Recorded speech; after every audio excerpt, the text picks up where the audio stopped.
Hello दोस्तों, OPS पर जो रुझान है, जी हाँ दोस्तों, यानी यूपीएस जो सरकार लागू की है उस पर रुझान आना शुरू हो गया। जी हाँ दोस्तों, 25 अगस्त का दिन आपको बता दें अम्बाला में बहुत बड़ा आंदोलन हो गया है। आपको बता दें कि हरियाणा का जो पीवीएस एसएस का जो नेता है विजेंद्र धारीवाल के नेतृत्व में बहुत बड़ा आंदोलन हुआ है। झंडा ओपीएस झंडा मार्च निकाला गया है 25 अगस्त को। जी हाँ दोस्तों, 24 अगस्त को यूपीएस लागू करती है सरकार, कैबिनेट की बैठक होती है। और आपको बता दें एनपीएस, यूपीएस और ओपीएस ये तीनों में सरकारी कर्मचारी उलझ के रह गया। जी हाँ दोस्तों, समझ में नहीं आ रहा है। आपको बता दें सरकारी कर्मचारी सिर्फ हूबहू ओपीएस चाहती है। विजय बंधु जो एनएमओपीएस के नेता हैं, जो अटेवा के अध्यक्ष हैं, उनका कहना है कि हमें सिर्फ हूबहू ओपीएस दे दीजिए। जिस प्रकार से आपने एनपीएस के ऑप्शन दिए हैं कि एनपीएस के जगह पर यूपीएस चूज कर सकते हैं, उसी जगह पर आप यूपीएस के जगह पर ओपीएस चूज करने का ऑप्शन दे दीजिए। देखिए दूध का दूध पानी का पानी हो जाएगा। जी हाँ दोस्तों, सरकारी कर्मचारी खुद समझदार है, पढ़ा लिखा समाज है। और आपको बता दें सरकारी कर्मचारी को हूबहू ओपीएस ही चाहिए। सरकार जानबूझकर कहें या जो भी कहें, सरकार एनपीएस को हटाकर यूपीएस लाई है। आपको बता दें जिसमें आपको 3 चीज़ की गारंटी ले रही है सरकार। एक तो 50% पेंशन, दूसरा कि जो फैमिली पेंशन, और तीसरा है मिनिमम गारंटी पेंशन। जी हाँ दोस्तों, और तीनों आपको बता दें जो इन्फ्लेशन होता है, जो आपको बता दें जो मुद्रास्फीति होता है उस पर डिपेंड करेगा, डीआर दिया जाएगा पेंशन में, आपको पता होगा। इसके अलावा लास्ट जो हर 6 महीने के बाद 1/10 कटेगा उसका, रोज जमा होकर लमसम अमाउंट 30 साल के बाद मिलेगा। ये सब चीज़ें यूपीएस में है। लेकिन आपको बता दें यूपीएस से कहीं लाख गुना बढ़िया ओपीएस है। इसीलिए सरकारी कर्मचारी यूपीएस के तरफ रुझान बहुत ही कम है। लोग नकार दिया है यूपीएस को। यहाँ दोस्तों आपको बता दें समझौतावादी जो संगठन हैं, जो भी यूनियन लीडर्स जिन्होंने प्रधानमंत्री के साथ बैठक किए हैं, वो भले मान रहे हों लेकिन खुद ओपीएस ले रहे हैं। देखिए कितनी बड़ी विडंबना हमारे देश की। एक देश 2 विधान चलाया जा रहा है। एक देश 1 विधान होना चाहिए, एक देश 2 विधान चलाया जा रहा है। एमपी एमएलए ओपीएस लेंगे, सरकारी कर्मचारी को यूपीएस दिया जाएगा, यूनिफाइड पेंशन स्कीम। यहाँ दोस्तों आपको बता दें, आपको देखने में तो बहुत अच्छा लगेगा, लेकिन इसमें 25 साल सर्विस करने के बाद ही ये गारंटी दिया जाता है कि 50% पेंशन आपको मिलेगा।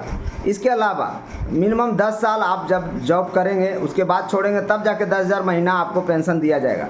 आप खुद सोचिए कि आज से 10 साल बाद, आज से 25 साल बाद वो 10,000 महीना में क्या होगा। जो अभी एनपीएस कर्मचारी को 2,000 महीना मिल रहा है, सेम स्थिति उस 10 साल के बाद होने वाला है। यानी मोदी सरकार आपको कुछ नहीं देने जा रही है। पकौड़ा वाली सरकार है, पकौड़ा तलने के लिए बोलती है। सेम कहानी सरकारी कर्मचारी के साथ यहाँ पर उलटफेर कर दिया है। यानी उटपटांग पेंशन स्कीम, इसको बोलने से कोई परहेज नहीं है। आपको बता दें जो यूपीएस है, जो यूनिफाइड पेंशन स्कीम है, एकीकृत पेंशन स्कीम है, वो बता दें एनपीएस से भी खराब बताया जा रहा है। सोचिए कितनी बड़ी विडंबना है हमारे देश का, जब प्रधानमंत्री खुद यूपीएस के लिए बगान करते हैं, खुद ओपीएस लेते हैं। सोचिए कितनी बड़ी विडंबना है। एमपी एमएलए ओपीएस ले रहे हैं और बखान करते हैं यूपीएस सरकारी कर्मचारी को लेना चाहिए। एनपीएस पर पिछले 20 साल से ज्ञान दे रहे थे सरकार। आपको बता दें ये सरकार हो या वो सरकार हो, मैं बीजेपी कांग्रेस के खिलाफ नहीं हूँ, लेकिन जो नियम बनते हैं सरकारी कर्मचारी के लिए वो तो कम से कम सही बनाएं। अर्थशास्त्री नियम बनाते हैं सरकारी कर्मचारी के ऊपर और बताते हैं कि ओपीएस लागू होगा तो देश पर बोझ पड़ेगा। अर्थशास्त्री ये भूल जाते हैं, खुद ओपीएस लेकर देश पर बोझ बने हुए हैं। जितने भी पूंजीपति हैं उनको इतना करोड़ यानी 14 लाख करोड़ 15 लाख करोड़ का लोन माफ़ कर दिया जाता, उस पर अर्थशास्त्री एक शब्द नहीं बोलते हैं। भ्रष्टाचार व्याप्त है सभी में, हम बता देते हैं, एकदम क्लियर है।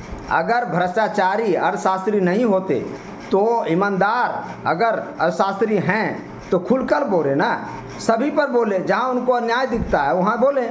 लेकिन सिर्फ सरकारी कर्मचारी की बात आती है तो सारा ज्ञान उनके दिमाग में कुट कुट कर भर जाता है।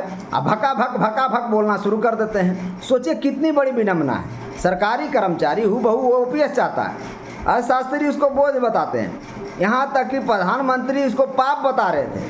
और आज एनपीएस हटा दिए हैं, यूपीएस ला दिए हैं। क्या गारंटी है कि आगे जाके यूपीएस भी हट जाएगा? सोचिए, ये सोचने वाला मैटर है, इसीलिए ये वीडियो हम बना रहे हैं। सोचिए प्रधानमंत्री जी, सरकारी कर्मचारी के बारे में भी सोचिए, जो अपना जीवन, अपना जवानी, अपना खून पसीना देश के नाम न्यौछावर कर देता है, उसको आप एनपीएस देते हो, उसको आप यूपीएस देते हो। क्यों नहीं ओपीएस लागू कर देते हैं आप? सरकारी कर्मचारी पहले ओपीएस पा रहा था जब अर्थव्यवस्था हमारा देश का अच्छा नहीं था। आज अर्थव्यवस्था अच्छा हो गया है, तब फिर भी एनपीएस देते हैं, यूपीएस देते हैं। और आपको बता दें, एनपीएस से भी घटिया है यूपीएस। आप इसका अंदर तक, तह तक जाएं, तह तक देखें और कैलकुलेशन करके देखें।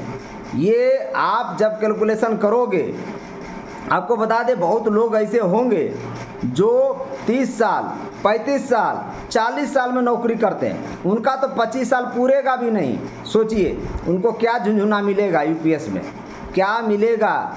उसके अलावा जो 25 साल पूरा नहीं कर पाएंगे, बहुत लोग ऐसे होंगे सरकारी नौकरी में जो 25 साल भी उनको पूरा करने नहीं दिया जाएगा, क्योंकि सरकार के तरफ से सरकारी नौकरी करने वालों पर काफ़ी दबाव पड़ता है, काफ़ी प्रेशर पड़ेगा और लास्ट में वो आदमी VRS लेकर बैठ जाएगा। सोचिए उसको क्या मिलेगा।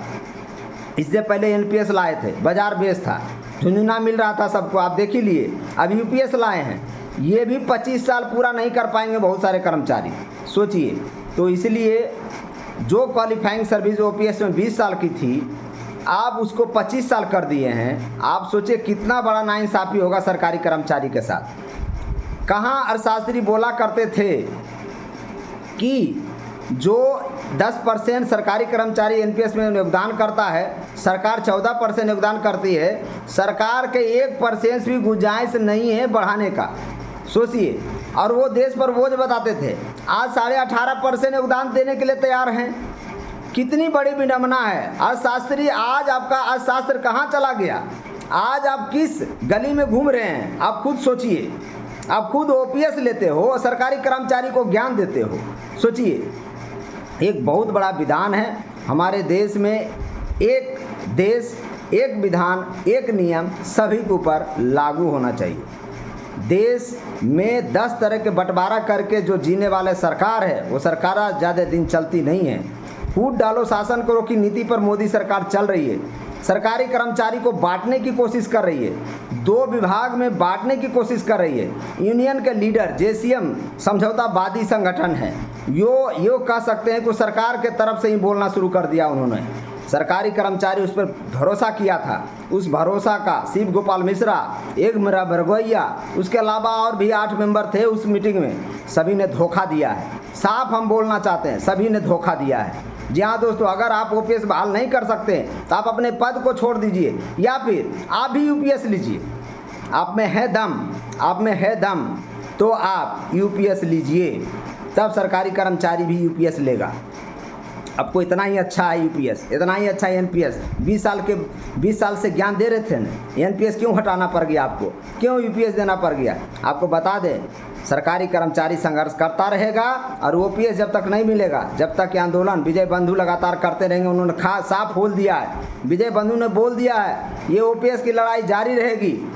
विजेंद्र धारीवाल 25 अगस्त को, 24 अगस्त को यूपीएस लागू होता है और 25 अगस्त को आंदोलन हो जाता है। तो ये बात भी सोचिए, क्यों होता है आंदोलन? सरकारी कर्मचारी बुड़बक नहीं है, सरकारी कर्मचारी को ज़्यादा बरगाया नहीं जा सकता है, सरकार को सोचना पड़ेगा। जी हाँ दोस्तों, फिलहाल मोदी सरकार से एक ही डिमांड है, आप जब एनपीएस के बदले में यूपीएस चुनने का अधिकार दिए हैं सरकारी कर्मचारी को, तो यूपीएस के बदले ओपीएस भी सरकारी कर्मचारी को चुनने का अधिकार देखिए, फिर आपको दूध के दूध, पानी का पानी समझ में आ जाएगा। जय हिंद।